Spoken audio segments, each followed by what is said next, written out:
Is the new Steven Wilson album good? We're going to find out on this episode of the Mostly Existential Podcast. Super generic bass and version 2.0. Welcome back, everybody. It's been a long break, longer for you than it is for us, but still feels long for us. It's season 2, baby. Yes, season 2. We're back. We're here to bring you music and film reviews every single week. We're really excited to go through that. My name is Justin. And I'm still Kenneth. We are happy. Davis has not replaced me with someone hotter than me. Which, you know, I don't think it would sell very, very much better because there's no video. Yeah, but like maybe when we get the video we'll comes, talk. Yeah. So we welcome everyone back who's been a listener before, and we also welcome all new listeners. Today we're going to be checking out Steven Wilson's To the Bone, the new LP from, huge name and as far as modern progressive music is concerned.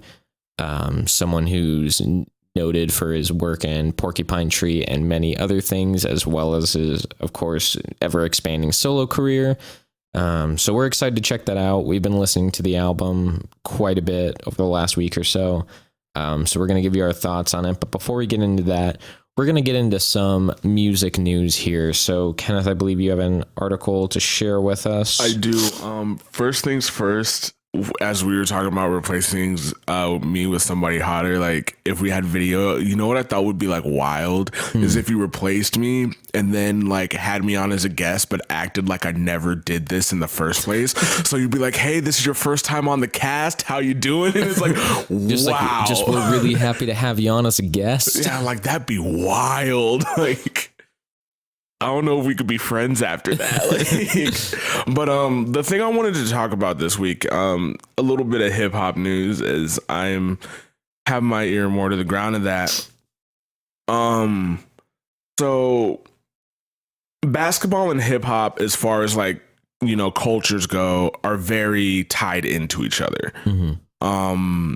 We have a lot of, I think, as far as like sports being more involved in hip hop culture, I would say basketball's number one. Mm-hmm. Just even less on a sub level of like, you know, rappers making more references to basketball players and stuff like that. Just, you know, typically a lot of people have played basketball growing up, or at least aware of it or watch it or whatever. And then, you know, they have crossovers, you know, rappers go to NBA parties, NBA players go to rapper concerts. It's very, very intermingled in a lot more aspects than one. So this recent guy, his name's Lonzo Ball. He had a lot of things in the news because, you know, his father's a character and this, that, and the third, and being the number 2 draft pick. He had gone on and talked about how he felt that Nas, a very old school, very prominent rapper, one of, you know, arguably the greatest rappers of all time, was irrelevant in that, you know, the future of hip hop is, you know, Future and Migos and, you know, 21 Savage and all that stuff. Mm-hmm.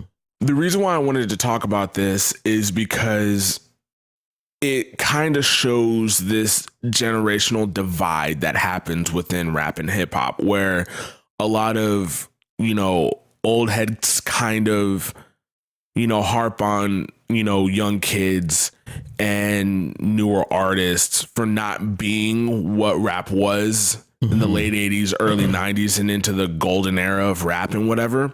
Right. Which is fine in my personal opinion. I think it's fine because when you talk to these people, when they were, you know, 17, 18, 19, you know, their parents thought that hip hop rap was trash or whatever. Mm-hmm. And so it always kind of frustrates me when, you know, people who are older or into more classic hip hop are like, oh, you guys don't listen to real rap and this and that and whatever. And it's just like, okay, but they're, you know, young, listening to what's out at the time in the same way when you were young, you were listening to what's out at the time. For sure.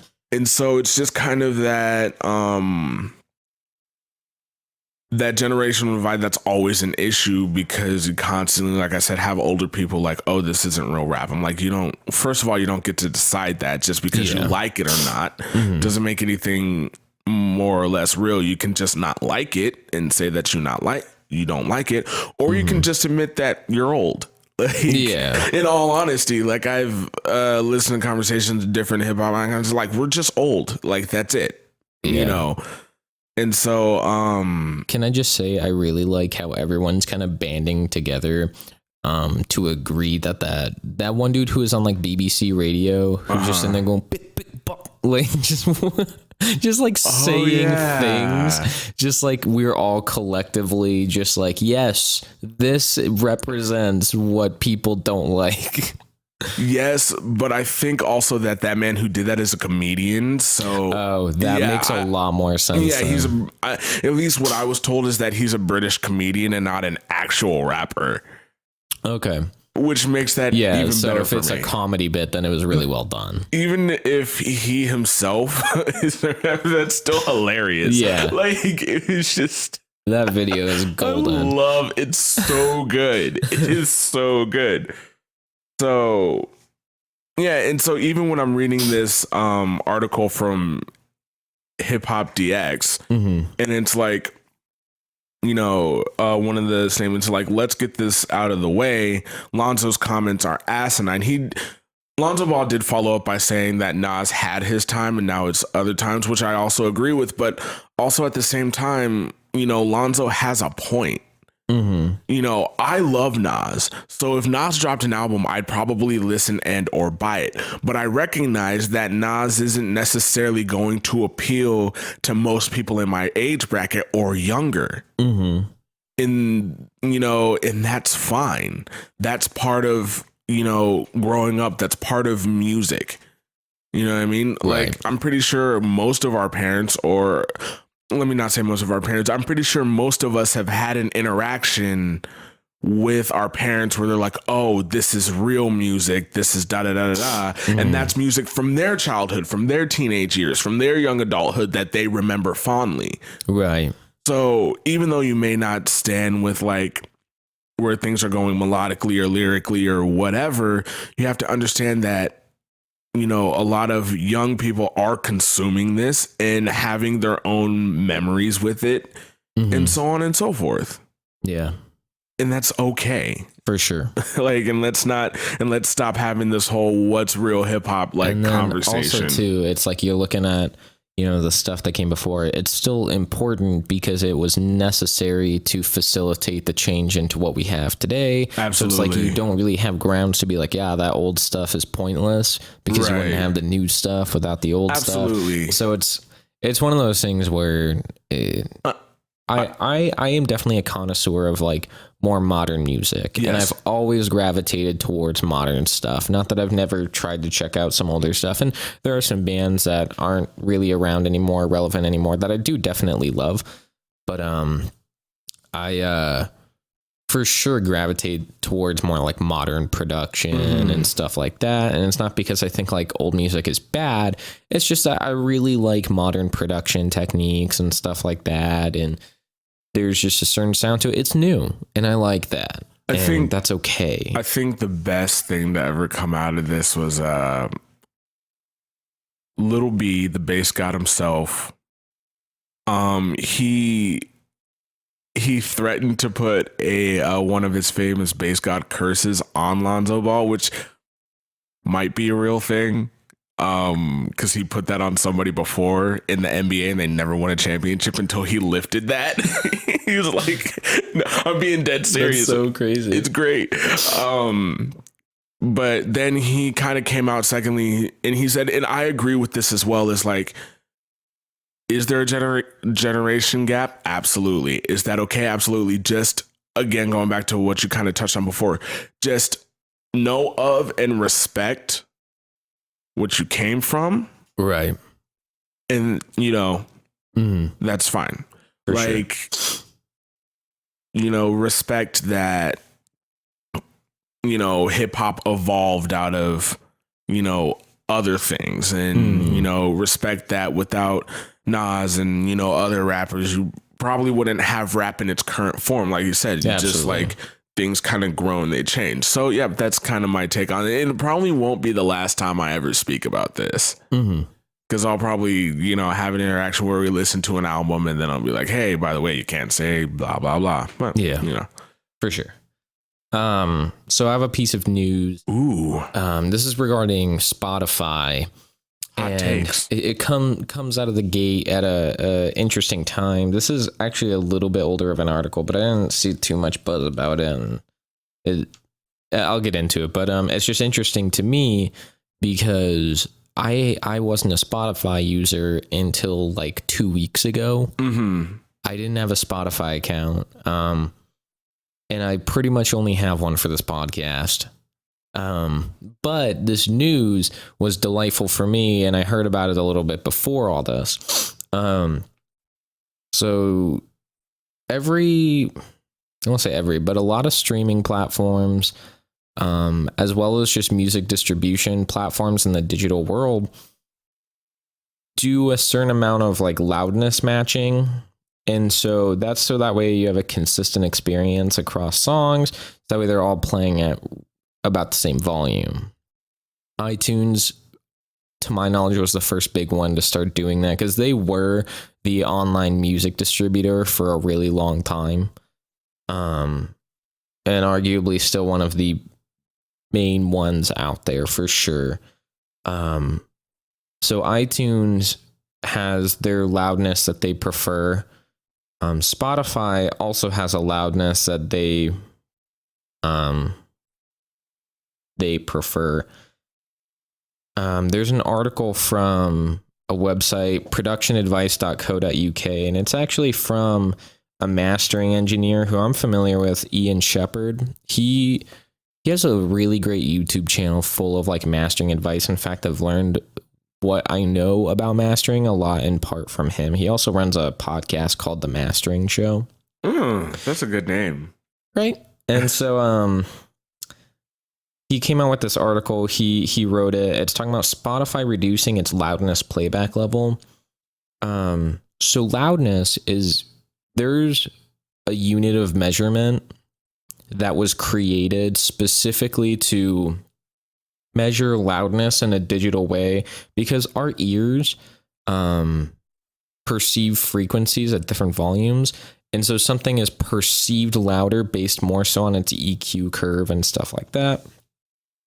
And so this loudness unit was invented. And it's pretty much the standard to use for mastering engineers to determine how loud a track is. It's also the unit that is measured when you're talking about streaming platforms, keeping it at a certain volume, whatever. Spotify, until pretty recently, was way too damn loud.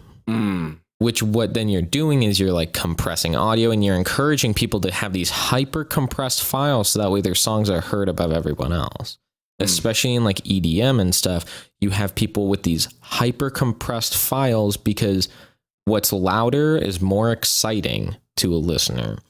So it's like a cheating way, and it only existed in the digital world. And there was something called the loudness wars that was basically dubbed for people who would just try and make tracks constantly louder and louder and louder. So you're getting rid of all dynamics. You don't have soft and quiet. You just have really freaking loud all the time. And it's just obnoxious, and it wasn't conducive to making good music.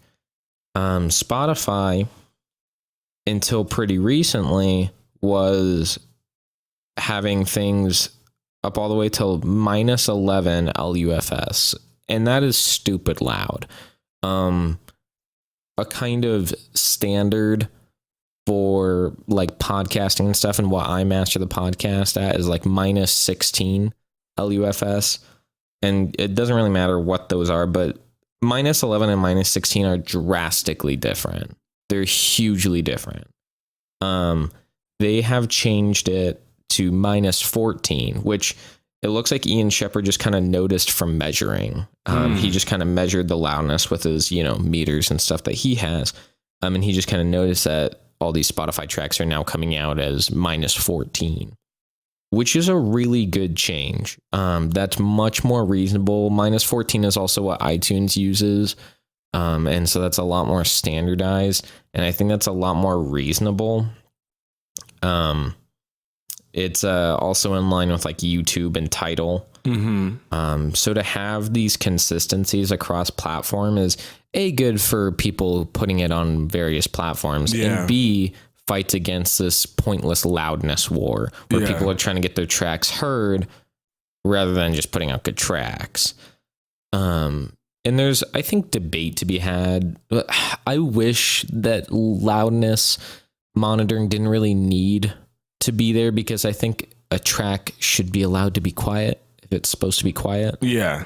And putting it at -14, you can still have quite a bit of dynamics at that range, but not the most full amount of dynamics. So, I mean, it's kind of like a necessary evil when you have a lot of contributors to an online platform like that. But I really like that. Oh, you know what? I guess Apple is even 2 dB lower than that at -16. Really? Yeah. So I like -16. -16 is really comfortable and easy to master at. Like, you can have a lot or little dynamics if you want at -16.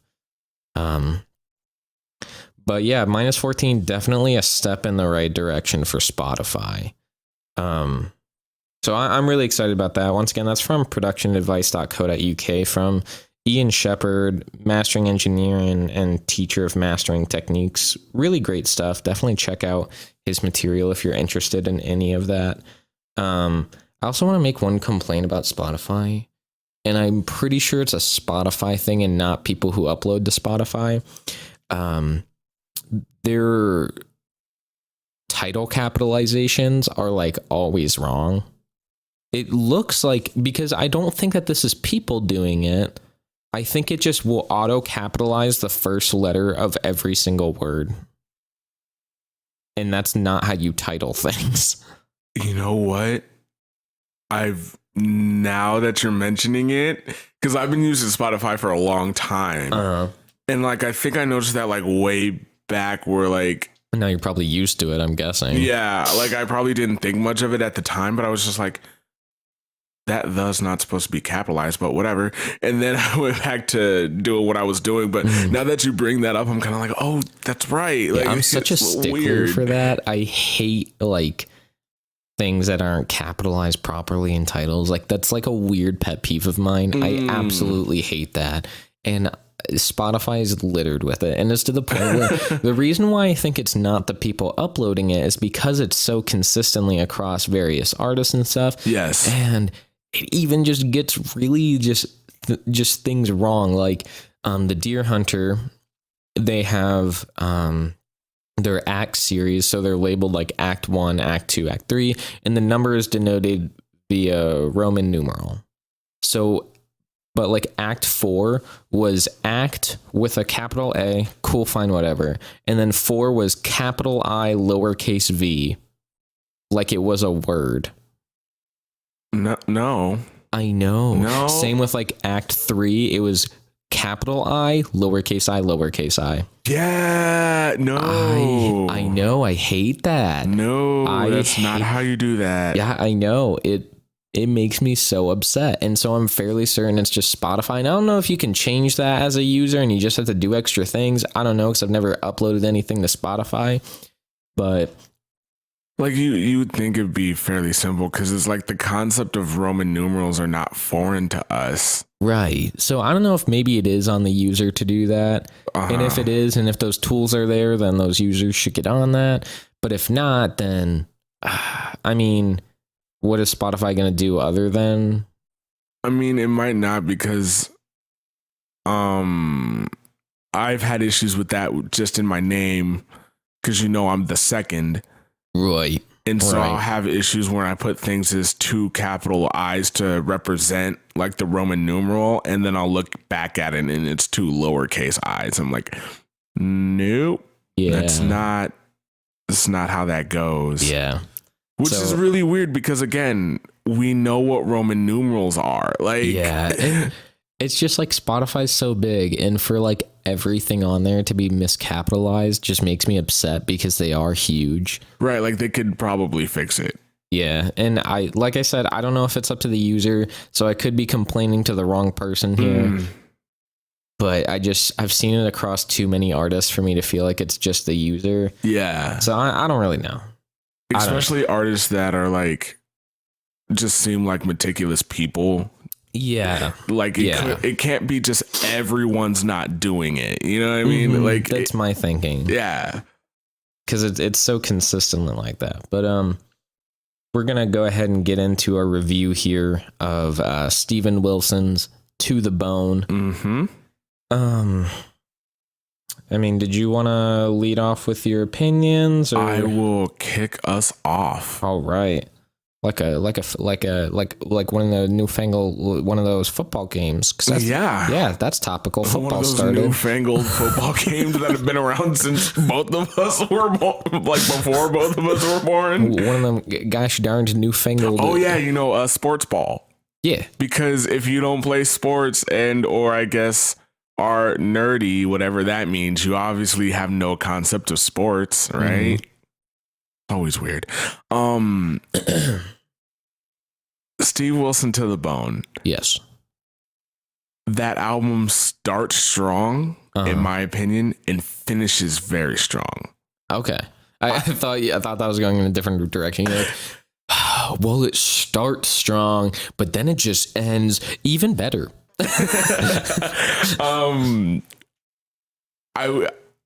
I felt that the middle of this album didn't particularly wow me. Now, that's not to say that I think it is a bad album. Mm-hmm. I think it is a good album and a well put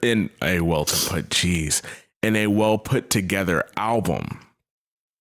I just think that some parts are a little more, lackluster, which to me, in my opinion, that's not. And again, that's not to say it's bad. I'm giving him his credit because it was well put together, and the music is, in my opinion, well blended and balanced. But there were just some tracks to me that I'm just kind of like, okay, like I said, it starts strong. I love the track To the Bone. Yeah. Speaking of To the Bone, I just thought it was such a brilliant opener to the album. Just with the blend of the tribal and electronic elements in the beginning. And then, of course, you have the kind of spoken word that, of course, kind of summarizes the theme of the song. Yep. And you just have these modulated guitars throughout and just these drones. It gives you an idea of the sonic direction for the entire album. And it serves as just such a great opener it's straightforward, but it's a great introduction to all of the things you're going to experience. And boy, is it catchy too. It is a very, very good track. Now, Nowhere Now, track 2, it dipped a little bit for me. I was like, okay, because I think it wasn't, if I remember correctly, and I did feel the same way with Pariah, where it's just kind of like, okay, you start with this kind of, with this very exciting intro, and then I felt like the momentum was kind of not carried from track 1 to 2. It was like, okay. Yeah. And then we're kind of going for a different kind of, feels like you're starting off going really fast and then it's just an instant slowdown, which there's nothing wrong with that. I will say it was an interesting pacing decision to have that's what I was looking for, pacing. As the immediate follow-up to the Bone. And I also, on my first listen too, I definitely felt more strongly toward the whole it was hard for me to realize why that track was there. Mm-hmm. And I also kind of had this feeling that the ending was just a little anticlimactic for what had happened in the song itself. But at the same time, I feel like it does kind of further exemplify the straightforward tone of the album. Yeah. And again, we're kind of met with the theme being immediately expressed in the opening, which is something that kind of happens throughout the record. And this is definitely, well, I'll get to my thoughts for the whole record at the end, but you kind of see the main theme expressed, and then he kind of extrapolates on that as the song goes on. Mm-hmm. And the song itself is just very grounded, and it's something that sounds very familiar, and it's kind of refreshingly hopeful and happy, despite some of the lyrics not necessarily being that way. Right. But it's definitely interesting, especially when you're kind of taking a listen to like the ear candy soundscapes. You kind of get this otherworldliness to it, especially in certain parts like the bridge and whatnot, that kind of make it more than just the pop rock thing that, you know, on the surface it really is. In the chorus, at first it didn't do much for me, but it really just, when he says that he's like free above the clouds, I also feel that. Yes. And so that, it was kind of a little bit of a grower for me, that tune. And I've also kind of flip-flopped on the ending about whether or not I think it's anticlimactic or really good. I kind of flip, like sometimes I'm like, oh man, what a killer ending. And then sometimes I'm like, eh. Right, yeah.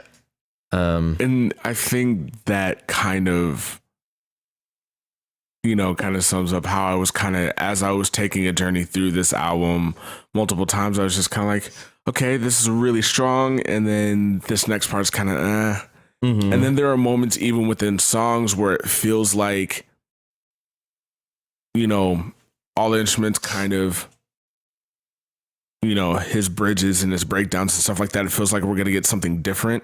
Yeah. And then it goes into the same sort of like melody and pacing that we were getting this entire song. So I'm like, okay, you know, maybe I'm not understanding this. Right. You know, because this is a little newer for me. I'm like, so maybe I'm not understanding this. Is this what happens often? But it feels like, you know, sometimes it felt like we were going to be transitioning into something else.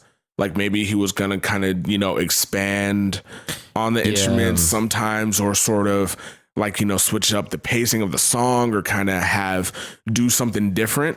Mm-hmm.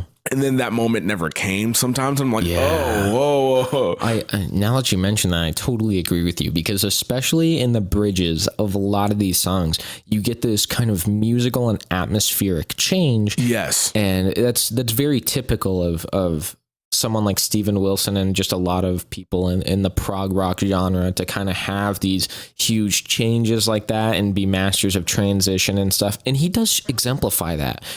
But I totally agree with you that it doesn't really have the kind of payoff to it. Yeah. Because it'll transition, and as soon as you're starting to get into this new soundscape and everything, then you kind of transitioned right back into the structure of the song. Mm-hmm. And it's nice and maintains interest, but sometimes I kind of wish that the song would just flip direction and stick with that new direction, even if it never came back to where we started. Yes. I'm more than okay with that. Absolutely. But Steven Wilson has described this album as kind of a pop record, but he means it in more so the way of like the Beatles being pop, stuff like that. This is, to me, and I think an apt description, a progressive pop record. Okay. It of course has your pop song structures and stuff like that. But yeah, I definitely agree with you about some of those transitions. There's some songs in particular that do that are, I just wish they didn't do that. Yeah, I think, I don't necessarily recall perfectly, but I think it might have happened in either People Who Eat Darkness or Song of I, or one of those later tracks where I was like, I felt like we were going to transition into something else, and then we didn't. I was like, oh, okay. Mm-hmm. Ready? Well, moving on through the track list here. So Pariah. I'll say on my first listen, I was very thrown off by this track. Mm-hmm. And I think a lot of that comes from the just extreme dichotomy of the vocal styles between Steven Wilson and I don't want to pronounce her name wrong. It's Ninette.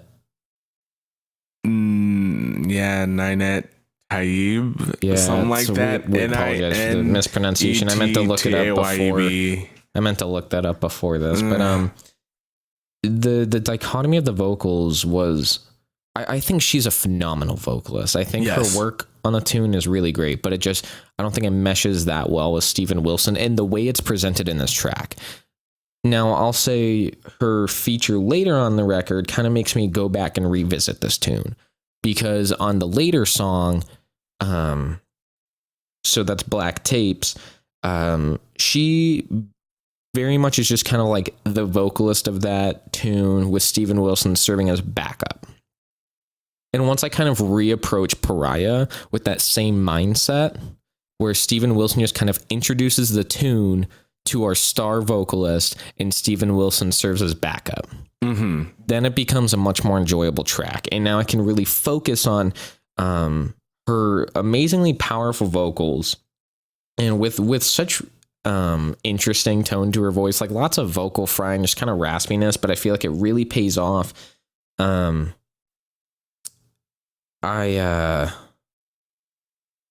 still a little bit. One thing about this track, and this is something that kind of permeates the entire record, is sometimes the album's a little too down to earth for me. And the line that really sums that up is in this song, he literally says, "I'm tired of Facebook."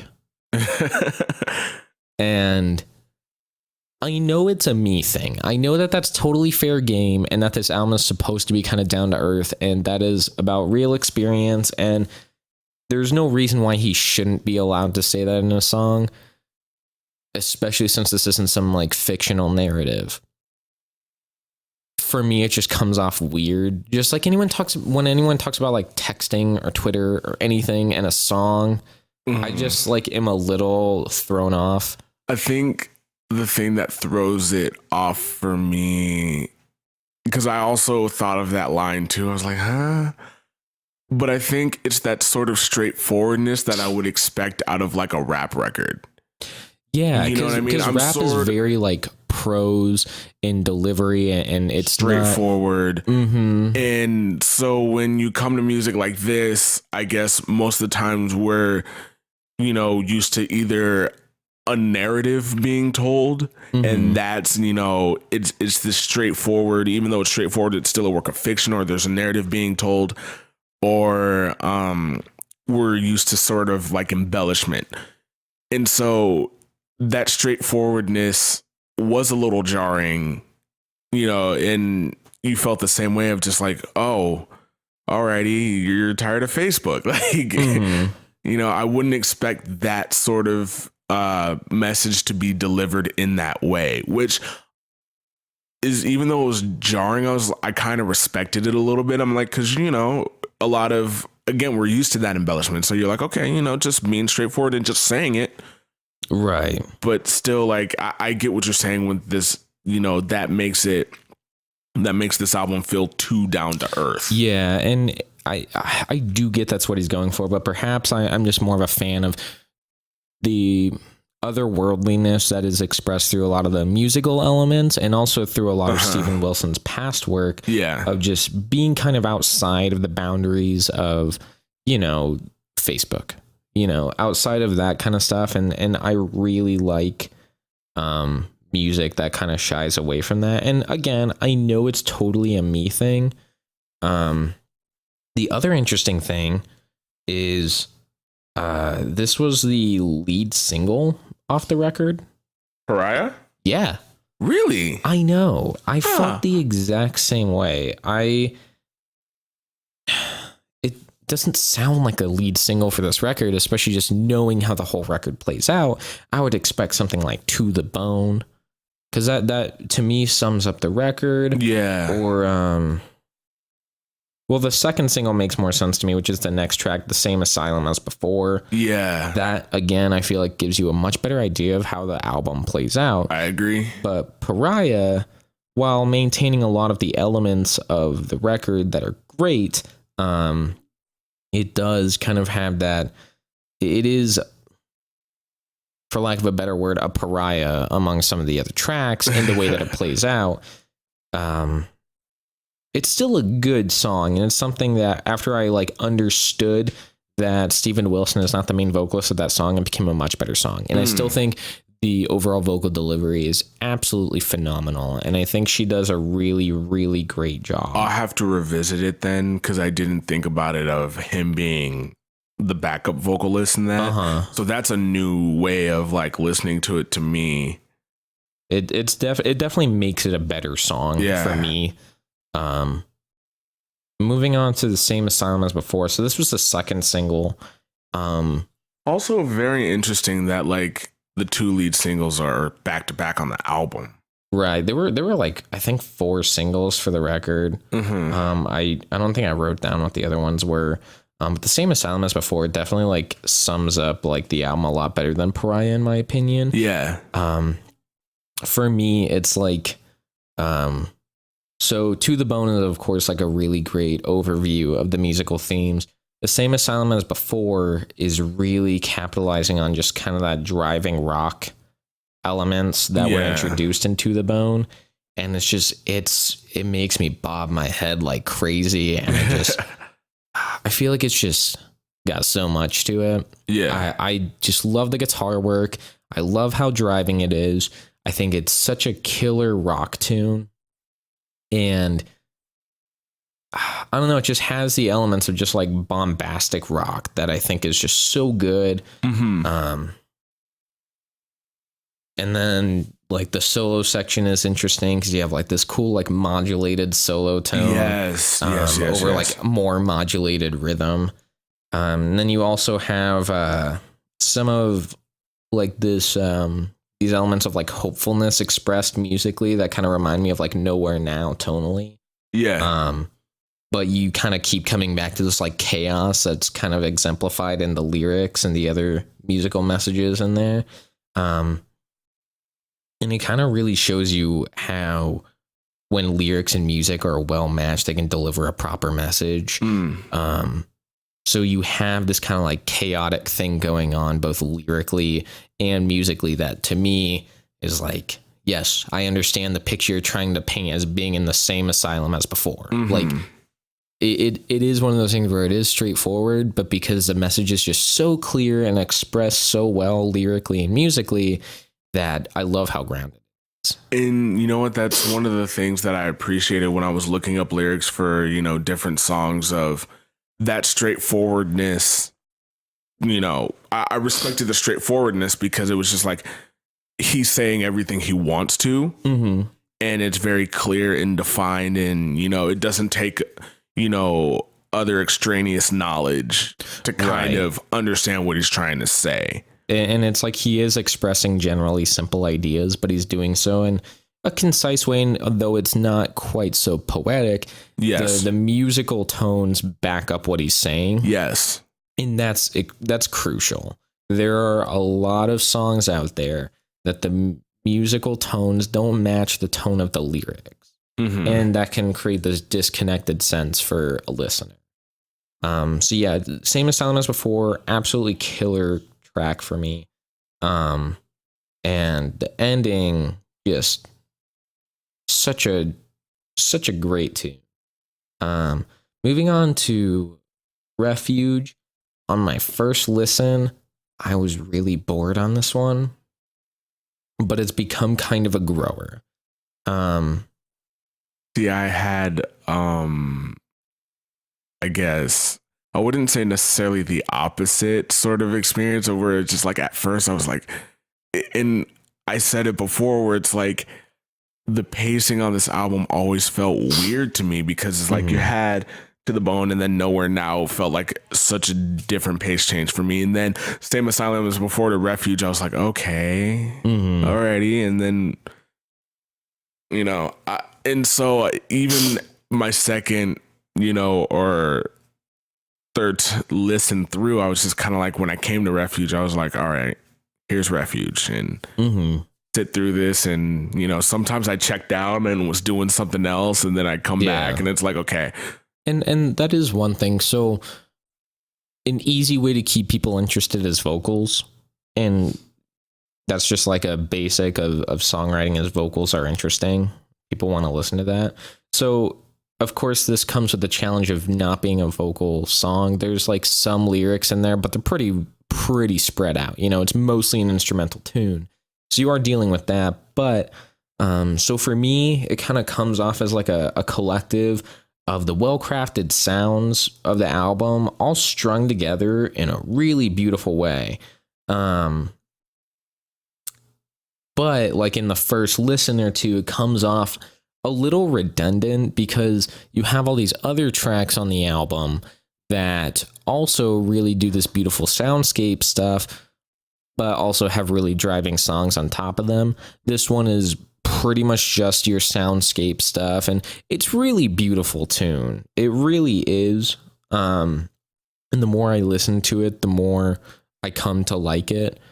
And it does really have a lot to offer, but at the same time, it does kind of bore on a first listen to a degree. And I think that's one thing I was also conscious of, because doing things the way we do, we have to listen to things 2, 3, possibly 4, 5, 6 times. Yeah. Depending on how much we as people like the albums. Mm-hmm. But at the same time, I was thinking, I'm like, if I were a first time listener, would I come back to this record? And I think that also has something to be said of, I couldn't imagine people who are, you know, unfamiliar with Steven Wilson. If I wasn't doing this, if I wasn't doing the podcast, if I wasn't reviewing this album, I probably wouldn't come back to listen to second or third time. Or even if I did, I wouldn't come listen to, you know, certain records a second or a third or a fourth time, or throw it in a playlist. For me, Refuge also represents kind of like, if this was a side A, side B record, this is probably the end of side A. Yeah, I can see that. Then we're kind of, again, I kind of agree with this pacing decision. The next track is pretty much the exact opposite as the previous tune, Permanting. That one is, it kind of starts off with that driving kind of dance beat. Terminating. Oh, I left out a letter. That's my B. Yeah, I was like, that doesn't sound like a word, but that's what I wrote down because I didn't really go through and spell check myself. Yeah, I actually have screenshots of like that. Okay, cool. I'm following with you. Cool. I appreciate that. So, yeah, no problem. Perminating. It's funny because I've always been reading it without that A, so that's why I've been so confused. And I was like, I don't know what that word means. No problem. Turns out it's not a word. So, of course, we did get some electronic elements earlier in the record, specifically with To The Bone. But this is that on crack. This is its its biggest pop effort on the entire record. And it's, of course, an immediate wake up from Refuge. And it does, of course, have this kind of like old school vibe with like the double tracked vocals, and just the general tones of the record are very kind of, there's clear influence from Not This Decade, you know? Yeah. Couple things that make this track not huge for me. The more I listen, it's like the opposite of Refuge for me. The more I listen to it, the more disengaged with it I am. And also, I'm just not a huge fan of his falsetto vocals on this one. To me, they just kind of come off as, you know, okay. But I don't really think his voice is as well suited to this style. And not to say it's not a good tune. It's just, it's probably one of my least favorites on the entire album. Really? It just doesn't have what I like about the album on it. It is, as a pop song, it's great. But I guess I'm just really, I think the elements that I dig about this record, are like the sound design and the really driving rock stuff. And I feel like those two things are just amazing. But this song is kind of, in case you forgot it was a pop record. And it is heavy, and I will say, I mean, I don't know, maybe it's not my least favorite, but it's not It's certainly not up there for me. Yeah, I understand. Blank Tapes. Is it blank or black? I wrote black. Yeah, I noticed that earlier, but I'm like, oh wait, it's blank. Thank you, because on my first, I remember him. I'm pretty sure he says the word blank tapes on it too. So I apparently just wrote things down really poorly. It is totally okay. Part of it because I was like listening, so I'm trying to write fast and still listen. It just made me laugh because you said Black Tapes earlier, and then I immediately looked at my phone and I was like, we'll come back to it. Yeah, so apparently I suck at this. It's okay. So this was an interesting, if not slightly forgettable tune. It's a really somber track and one that I enjoy the less jarring duality of the two vocalists on this tune. Of the songs with features on them, which I believe are 3, probably my favorite. Yeah, I definitely felt like it was exactly as short as it needed to be too. Yes, it was very concise. Yeah, and it was like, I feel like he could have written more song, but I'm okay that he didn't. Yeah. And you kind of have, again, you have Steven Wilson taking even more of a background role on this one vocally, and I think that serves the song really well, because I think him as like this kind of more background, almost like serving as like a pad to her vocals, really really kind of makes the track just shine and lets her shine as a vocalist. Yes. And it definitely carries a very somber tone to it. I think the only thing that makes it slightly forgettable for me is just like the extreme just shortness of the song compared to everything else on the record. So it's like it just kind of goes through the song and then you're kind of hit with the next tune. Right. Like especially, I remember my first listen through, I actually missed the name of it because it was so short. And then I was like listening to it, and then it was something else. I was like, oh, what am I listening to? Oh, start of a new song. Like, yeah, especially because the next tune is a lot more driving of a track as well. So just because of its placement and its short length, that's the only thing. I'm not saying it's a bad song and that's why it's forgettable. It's just its placement makes it a little bit forgettable, especially because you have it between Permeating and People Who Eat Darkness, which are two very like aggressive tunes. Then you have this really short thing in between those. And I still think that's a good placement for that song. Absolutely. But it just makes it hard to remember. But speaking of People Who Eat Darkness, this was actually kind of the start of how this record came to be, because I watched a video of Steven Wilson. I gotta bounce. Okay. Yeah, like I'm really sorry. I was kept looking at him like Yeah, People Who Eat Darkness was like the first tune he wrote on the record, because he basically had this like Telecaster sitting there and like never played it, and then one day picked up that and like a little tiny amp, and that's like the main rock tone of the record is this guitar he never really bothered with and an amp that was just kind of sitting around. Really? And that's interesting. Yeah, and like the first tune he wrote was the main riff for People Who Eat Darkness. Ooh. Which to me is like one of the most like aggressive and driving songs, and I agree. It definitely capitalizes on the same elements of like To the Bone and Same Asylum as before, this time being like the most straightforward just rock track, and it's definitely one that immediately resonated with me. But moving on, we have Song of I, which is the last feature of the record here, and we have Steven and Sophia drive home the like ethereal song that plays out like a mystery thriller, and it's really cool to me. That this is probably my favorite as far as soundscapes and just kind of musical tones and the way it builds on that kind of theme.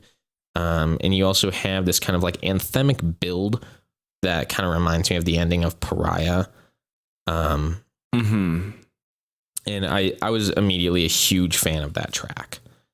Detonation. I like Detonation a lot. The jam at the end, it just sounds like Steven Wilson having the grandest of times. And that's why I love it so much. I actually will say that Detonation is my favorite track on this record. I felt like, again, being that straightforward, I remember him saying something about an IED, like in, the lyrics and everything. And it just kind of like, I thought from beginning to end, it was a very well built song, kind of has a little more rock themes to it. Again, kind of driving that rock thing forward. And then when I first listened and I saw 9 minutes and I was like, because that track is long. Yeah, which is more akin to Steven Wilson's work too. Yeah. Just having these really long progressive tracks. And this one really, I think, scratches that itch. Yeah, for a lot of people who enjoy Steven Wilson for the progressive nature that he brings. But again, you have the matching of the lyrical and musical themes, because musically it sounds like you're gonna detonate, and you just feel this like on the brink of destruction nature to it, and really that jam at the end kind of makes it. That jam really is what, like you were about to say, that makes that song for me, of just like, okay, it finally kind of had what I felt was that payoff. For these kind of transitional moments, I finally felt that I got something. It's like, for sure. It felt like we were going to do something different. And then he just kind of like, he's going, the songs kind of coming to a close, and then he just hits that jam. And I'm like, this is what I've been waiting for. This is, or not what I've been waiting for. This is what I felt like should be happening. Not necessarily saying he needs to have all 9-minute songs, all different jams from the songs before, but I finally felt like I got that payoff in a song. Sure. And it's like, this is it right here. And so when he's jamming, I'm in there, and I was like, I would be at work listening to this, I'd be in the car, I'm like, yes. Yeah, it's really powerful ending to a tune. And then we have the closer of the record, Song of Unborn, which great way to close a record. Absolutely perfect way to close this record. It's like an organic and dreamy experience for like the first 2 minutes, capitalizing on a lot of the tones of like Nowhere Now and some of the other kind of like hopeful natures. And then it kind of breaks into this like very dreary soundscape. But again, we're kind of met with this whole, like, we had this change of direction for just a little bit, and then we're kind of pushed right back in. But I'm also very okay, because this is also kind of wrapping up the record. So we're kind of taken back to our traditional song structure. And we have like an exploding ending, as it should have. And perhaps the most gratifying of like those like anthemic musical climbs, which is, on like 3 different tracks throughout the record. But this one kind of really feels like it's almost like a callback to that in a way. And I feel like it is the perfect closer for the record. I would agree. Like, it just felt that this song kind of kind of captures a lot of what the record was about. Like, if you take revisits those things, and Song of Unborn, those 2 tracks like give you like all the tones on the record. Absolutely, for the most part. Yeah, and so and also lyrically, felt that Song of Unborn was really good. I know that its last set of the lyrics, his last stanza or whatever would, don't be afraid to die, don't be afraid to be alive. Like, it just kind of wrapped everything up nice. For sure. And that's why, like, I said when we started reviewing them, like, this album starts strong for me and finishes strong for me. Yeah. And so that's why I would say that I don't necessarily have and again, I think the record's very well in, but I don't feel negatively about it, because even though it may have not resonated with me in the same way that it might somebody else, it was very kind of true to itself.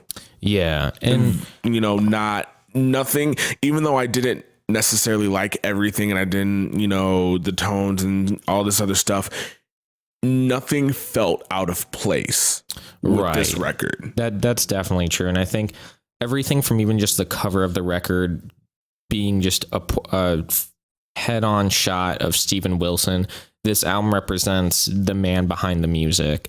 And so you do have these very grounded tracks musically and lyrically. And at times, even though it's a little too close to home with some of the lyrics and being a little too much in that regard, overall, it has this huge payoff, and the lyrical and musical dichotomies really pay off, and you kind of again see that in like the blue and red contrast of the album art. We're kind of showing the two sides to this person, and that's expressed again and again throughout the record.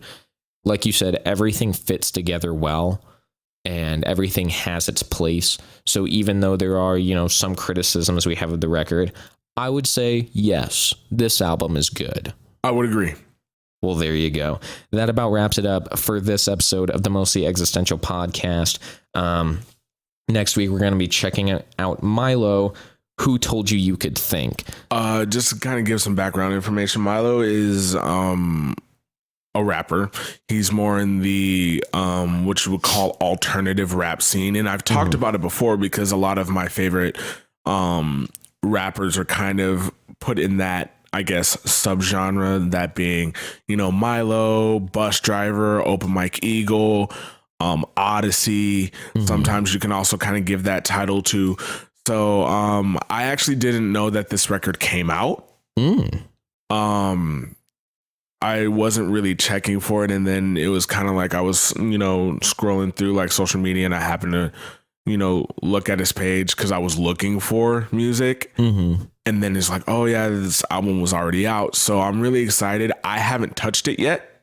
Cool. So you and I will both be going in blind, which I think, you know, when we're doing newer stuff, I think it's definitely the way I want to do it. At least when I'm bringing things to the table of like, I found out this came out. I haven't listened to it yet. So we're both going to be, you know, spending equal amounts of time with it. Yeah. So I'm really excited to do that one. For sure. So be sure to check us out next week for that. You can hit us up on the Facebook page, facebook.com/Mostly Existential, or you can just search the Mostly Existential podcast on Facebook. Additionally, we also have a Spotify playlist that you can follow that's going to contain all the albums that we review weekly. So we will be at you next week with a new album. We will see you then. Using the same baseline as an outro. I feel like you should just make a pre-roll. You can't just not have pre-roll. What are you talking about? People only listen to the podcast for the pre-roll, and if you think anything else wise, you better walk out that damn door. So that's where we get all the listens. Everybody fast forwarding to like an hour and 15 minutes through just to see if it's pre-post roll. Yeah. Pre-roll. The prost roll. Pre-roll. Whatever. You know what? Actually, I did have an experience. Okay. I was really upset. So I was hanging out with my friend Q at school because I hang out with him Tuesday, Thursday because we're at ASU the same time. So we decided to go Dunkin' Donuts and get some like breakfast food. Okay. So that was fine. And I'm like, all right. I wanted to get something with turkey sausage on it because you know that I don't really consume pork like that. So I asked him like, oh, hey, can I get this like, you know, flatbread sandwich with turkey sausage on it? And she's like, oh, we're out of turkey sausage. Sorry. So I had to get something else with like, I use, you know, air quotes of like Angus steak on it because everything else had what I assumed to be pork bacon. Right. First of all, that sandwich came on a bagel, which is notoriously difficult to eat in like sandwich form when it's cooked. Like from certain places, it's kind of like hard in some places and then chewy in others. And you're like, I don't feel like I'm actually eating bread because I'm probably not. So then as I'm eating it, you know, I'm like, this is kind of meh. I hear, oh, such and such sandwich with turkey bacon on it. And I was like, nobody had informed me.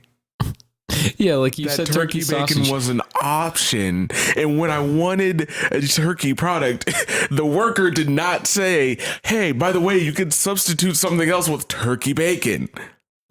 I was actually livid because I was like halfway through with the sandwich that I was doing and I begrudgingly ate the rest of it. And I'm like, I could have just replaced some with turkey sausage and nobody told me. Yeah. Like when it was clear that I didn't want anything okay.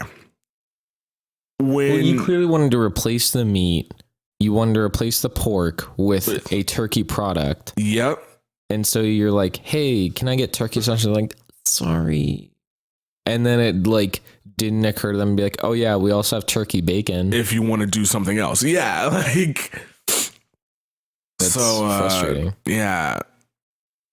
2 out of 10 for that experience. That was not a good experience. The hash browns were okay though.